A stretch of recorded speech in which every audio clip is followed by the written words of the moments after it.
اور دوسرا واقعہ، یہ امام بخاری نے یہ واقعہ لکھا ہے۔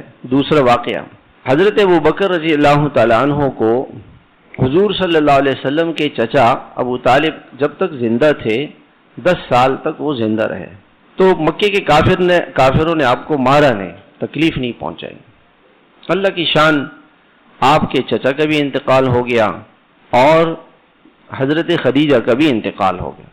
باہر کافر زبان سے تو ستاتے تھے، ہاتھ نہیں اٹھاتے، آپ گھر آتے تو حضرت خدیجہ آپ کو تسلی دیتی کہ آپ اللہ کے نبی ہیں، آپ اللہ کی دعوت دیتے رہیں، اللہ آپ کی مدد کریں گے۔ اور باہر لوگ چچا سے ڈر کر ہاتھ نہیں اٹھاتے تھے۔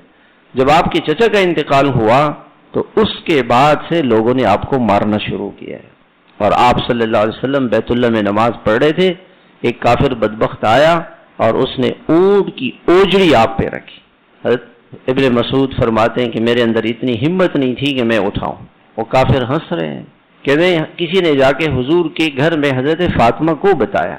یہ مروہ سے باہر نکل کر کے ایک جگہ ہے جہاں پہ حضور کا گھر تھا، وہاں سے حضرت فاطمہ آئیں، پتہ نہیں کتنی دیر آپ کو لگی، اور اس گند کو ہٹایا اور آپ علیہ الصلوۃ والسلام اٹھے۔